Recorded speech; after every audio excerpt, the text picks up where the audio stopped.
जिन योजनाओं का भी शिलान्यास होगा उन योजनाओं का लोकार्पण होगा। यानी कि जो योजनाएं प्रारंभ होंगी वो सारी योजनाएं पूरी होंगी।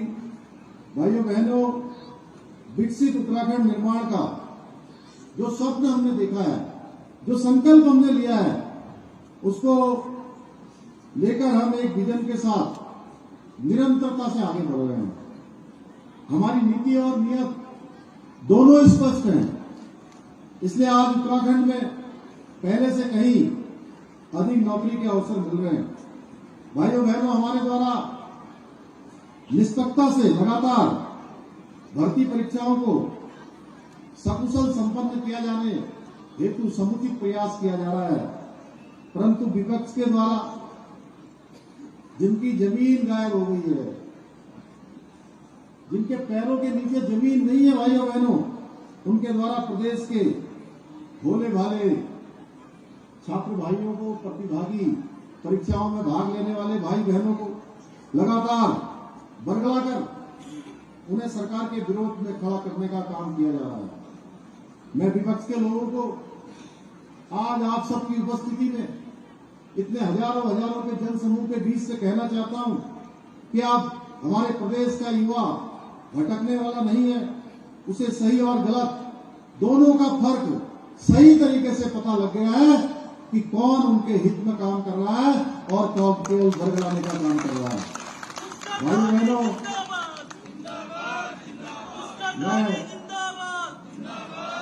भाइयों बहनों, हमारी सरकार ने कठोर नकल विरोधी कानून लागू करके युवाओं के भविष्य को सुरक्षित करने का प्रयास किया है। इस कानून के लागू होने से भविष्य में कोई भी पेपर लीक तो दूर, नकल कराने के बारे में कोई सोचने की जरूरत नहीं कर पाएगा।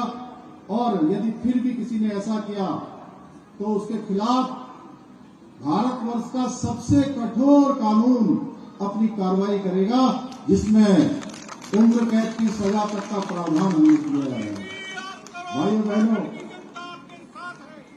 भाइयों बहनों, मैं प्रदेश के हमारे नौजवानों को, प्रतिभागियों को, जो परीक्षा में भाग लेने वाले हमारे भाई बहन हैं, मैं उन सब का भी अभिनंदन करना चाहता हूं। बीच में ऐसी स्थितियां पैदा हुई कि उनको तमाम तरीके से बरगलाने का प्रयास किया गया, तमाम तरीके से उनको सरकार के विरोध में खड़ा करने का प्रयास हुआ, उनको भ्रम में डालने का प्रयास हुआ। भाई बहनों, मैं आपको बताना चाहता हूं कि ये भर्ती के जो घपले हैं, ये घोटाले हैं, ये आज के घपले घोटाले नहीं है। ये घपले घोटाले बहुत सालों से चल रहे थे। उत्तराखंड निर्माण के बाद लगातार चल रहे थे। इसकी शिकायतें भी बार बार आती थी, शिकायतें आती थी और शिकायतें चली भी जाती थी, जांच नहीं होती थी भाइयों बहनों। और इस बार जब हमारे सामने यह बात आई जुलाई माह 2022 में कि भर्ती के पेपर लीक हुए, इसमें घपले हुए, घोटाले हुए, भाइयों बहनों, प्रारंभिक रूप से हमने जांच करवाई।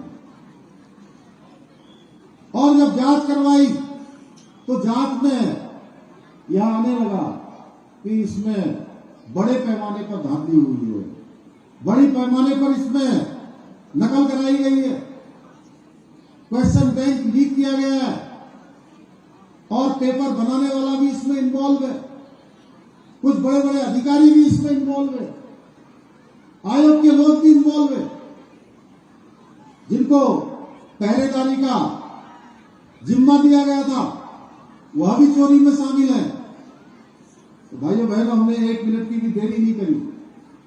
मैं जानता था कि जब हम इसकी भर्ती की कार्रवाई करेंगे, घपले घोटाले पर कार्रवाई करेंगे, तो हमको विरोध का भी सामना करना पड़ेगा, क्योंकि इसमें कोई सामान्य छात्र या छात्रा शामिल नहीं थे।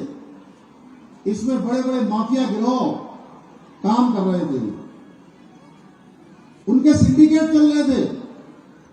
और उसी का परिणाम आपने देखा होगा कि जैसे जैसे हमने इसकी जांच कार्रवाई प्रारंभ की, उन्होंने विरोध की कार्रवाई उसी तेजी से प्रारंभ कर दी। भाइयों बहनों, मैं जानता था कि इसमें परेशानी होगी, ये संघर्ष है, लेकिन हमने ये संघर्ष करना स्वीकार किया क्योंकि हमें अपने प्रदेश के 1,25,00,000 भाई बहनों पर विश्वास था कि उनका हाथ हमारे सर के ऊपर है और हम किसी कीमत पर इससे पीछे हटने वाले नहीं। उसका परिणाम है कि आज 60 से भी ज्यादा लोग जेल की सलाखों के पीछे चले गए हैं। यह उत्तराखंड बनने के बाद इतनी बड़ी कार्रवाई पहली बार हुई है भाइयों बहनों। इसके साथ साथ मैं बताना चाहता हूं कि प्रदेश के अंदर हमारा संसाधन इतना ज्यादा नहीं है, लेकिन उसके बावजूद भी हमने एक काम और किया। हमने कहा हम किसी भी कीमत पर ये भर्ती की प्रक्रिया नहीं रोकेंगे, क्योंकि जिन बच्चों को, जिन बेटे बेटियों को, जिन भाई बहनों को आज परीक्षा में भाग लेना है, अगर आज से 5 साल बाद उनको परीक्षा में भाग लेने का अवसर मिलेगा तो आप सोचिए कि उनका समय चला जाएगा, यानी कि वो आयु सीमा पार कर चुके होंगे, ओवरेज हो जाएंगे और फिर परीक्षा में कभी भाग नहीं ले पाएंगे। भाइयों बहनों, कुछ राजनीतिक दल में नाम नहीं लेना चाहता हूं। आप सब जानते हैं, आपने देखा होगा एक नेशनल हेराल्ड अखबार है, उस अखबार के खिलाफ कार्रवाई होती है, पूरे देश के अंदर प्रदर्शन शुरू हो जाते हैं और इसी पार्टी के लोग कह रहे थे कि सीबीआई केंद्र सरकार के इशारे पर चलने वाली कठपुतली की तरह काम करने वाली संस्था है और टके टके पर पानी पी पी कर गली गली में सीबीआई के खिलाफ प्रदर्शन कर रहे थे, धरना कर रहे थे। और अचानक उत्तराखंड की बात आ गई तो कहने लगे कि सीबीआई से इसकी जांच करवाइए। और इसके लिए इतना ही नहीं, केवल जांच की मांग ही नहीं कर रहे थे, मांग के साथ साथ हाई कोर्ट में भी चले गए। और हाई कोर्ट गए तो हाई कोर्ट ने कहा कि सरकार इसमें 60 लोगों को जेल भेज चुकी है, इसलिए इसमें सीबीआई की कोई आवश्यकता नहीं है, सरकार की जांच सही दिशा में जा रही है। भाई बहन, अब मैं बताना चाहता हूं कि सीबीआई की जांच की मांग क्यों कर रहे थे। इनको छात्रों की नौकरी से कोई लेना देना नहीं था, इन प्रतिभागियों की आयु सीमा ओवरेज हो जाए उससे भी उनका कोई लेना देना नहीं था। उनका एक ही हेतु था कि अब इन नौजवानों को 5 सालों के लिए, 7 सालों के लिए इनको किसी भी परीक्षा में भाग लेने का कोई अवसर न मिले, और परीक्षा में जब भाग लेने का कोई अवसर नहीं मिलेगा तो ये विवश होकर, मजबूर होकर, परेशान होकर ये अगर कोई काम करेंगे तो सरकार के खिलाफ सड़कों पर आएंगे और सड़कों पर आकर उनके कंधों का इस्तेमाल करने का अवसर हमारी पार्टी को मिल जाएगा, क्योंकि हमारे पैरों के नीचे तो जमीन है ही नहीं, जमीन गायब हो चुकी है। तो ये छात्रों के भविष्य को नहीं खोज रहे हैं, ये हमारे भाई बहनों का भविष्य नहीं देख रहे हैं, ये अपनी जमीन खोज रहे हैं भाइयों बहनों। इसलिए इन्होंने इस प्रकार का कृत्य किया। और मैंने भी कहा, मैं कोई सीबीआई की जांच से पीछे नहीं हट रहा हूं, मैं सारी सीबीआई की जांच करवा दूंगा, लेकिन सीबीआई की जांच मैं तब करवाऊंगा जब सारी भर्ती परीक्षाओं का जो कैलेंडर आयोग ने जारी किया हुआ है वो भर्ती परीक्षाएं हो जाए, हम जिस संस्था से गए उस संस्था से जांच करवा देंगे। लेकिन ये किसी कीमत पर नहीं होने देंगे कि हमारे भाई बहनों का भविष्य खराब हो जाए, उनकी आयु सीमा निकल जाए और उनको परीक्षा में भाग लेने का भी अवसर नहीं मिले। बताइए हमने गलत किया है क्या? नहीं, आप लोग बताइए। इसीलिए भाइयों बहनों हम नकल का कानून लेकर आए, और नकल के कानून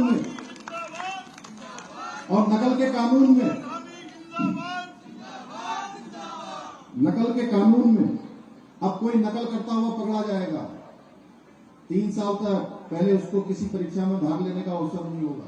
अगली बार पकड़ा जाएगा तो 10 साल तक उसको परीक्षा में भाग लेने का अवसर नहीं होगा। और जो माफिया गिरोह संगठित होकर इस काम को करते हैं, उनको उम्र कैद तक की सजा का हमने प्रावधान किया है भाई बहनों। और इसके अलावा जो परोक्ष और प्रत्यक्ष और परोक्ष रूप से दोनों ही तरीके से, यानी कि इनडायरेक्ट भी अगर कोई इस भर्ती की प्रक्रिया में, इस अपराध में संलिप्त पाया जाएगा तो उसके खिलाफ भी कठोर कार्रवाई होगी। इसलिए भाइयों बहनों, आपको ही यह मैं सोचता हूं कि यह कृत्य करने के बारे में तो बहुत दूर की बात है, ये करना तो बहुत दूर की बात है, सोचना भी मैं समझता हूं उसके लिए बहुत मुश्किल होगा। इस तरीके से हमने आज हिंदुस्तान का सबसे कड़ा कानून नकल के क्षेत्र में हम लाए हैं भाइयों बहनों।